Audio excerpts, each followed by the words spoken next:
لله رب العالمين والصلاة والسلام على سيد الأنبياء والمرسلين أما بعد فأعوذ بالله من الشيطان الرجيم بسم الله الرحمن الرحيم يا أيها الذين آمنوا لا ترفعوا أصواتكم فوق صوت النبي ولا تجهروا له بالقول كجهر بعضكم لبعض أن تحبط أعمالكم وأنتم لا تشعرون آمنت بالله صدق الله العظيم وبلغنا رسوله النبي الكريم إن الله وملائكته يصلون على النبي يا أيها الذين آمنوا صلوا عليه وسلموا تسليما مل کر پڑھیے الصلاۃ والسلام علیک یا رسول اللہ وعلی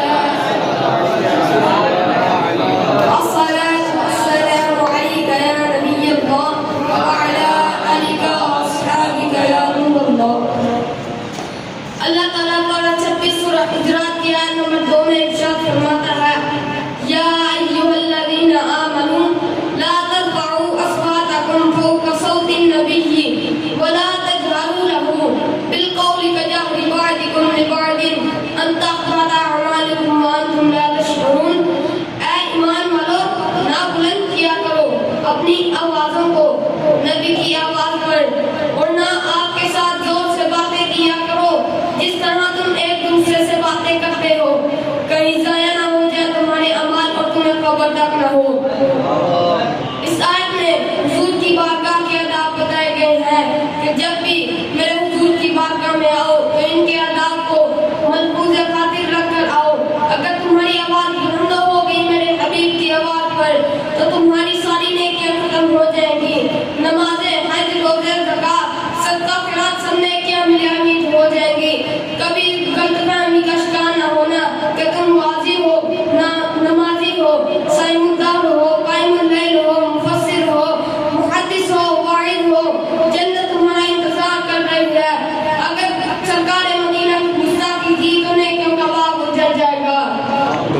شاعر نے کیا خوب فرمایا نمازیں اچھی، حج اچھا، روزہ اچھا، زکوٰۃ اچھی.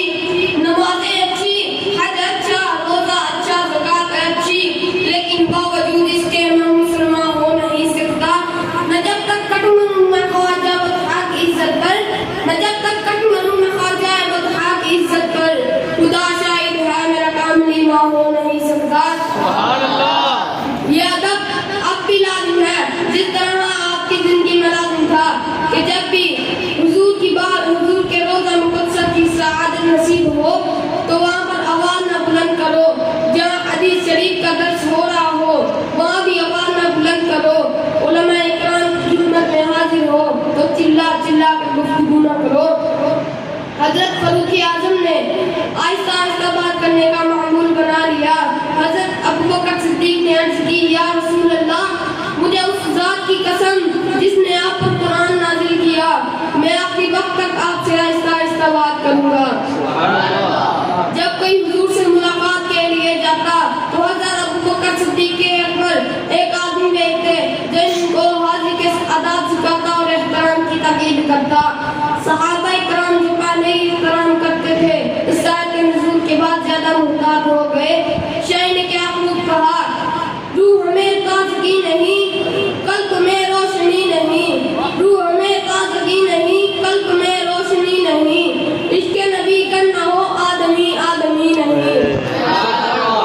جن خوش نصیبوں کے دلوں میں اللہ تعالیٰ کے محبوب کا ادب ہوتا ہے ان کی شان اور رفعت کا کون اندازہ کر سکتا ہے. حضرت امام مالک مدینہ شریف میں رہتے تھے، مدینے سے باہر نہیں جاتے تھے. کہیں ایسا نہ ہو کہ میں مدینے سے باہر جاؤں اور مجھے وہی موت آ جائے اور مدینہ مجھ سے چھوٹ جائے. آپ کے عشق رنگ لایا، مدینے میں انتقال ہوا، جنت البقیع میں دفن ہوئے. آپ کا عادت دیکھیں آپ جب بھی مدینے کی گلیوں سے گزرتے تو ایک طرف ہو کر چلتے تھے، درمیان میں نہیں چلتے. لوگوں نے پوچھا آپ درمیان میں کیوں نہیں چلتے؟ فرمایا میں ڈرتا ہوں کہیں حضور کے قدم پر میرا قدم نہ آ جائے. آپ جب بھی مدینے کی گلیوں سے گزرتے تو دیواروں کو ہاتھ لگا کر ہاتھ کو چومتے ہوئے جاتے. لوگوں نے پوچھا آپ اس طرح کی کرتے ہیں؟ فرمایا میں اس لیے ایسا کرتا ہوں کہ کبھی اس دیوار کو حضور کا ہاتھ لگا ہوگا. سبحان اللہ. شاعر کا کوئی فرماتا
ادا فرمائے.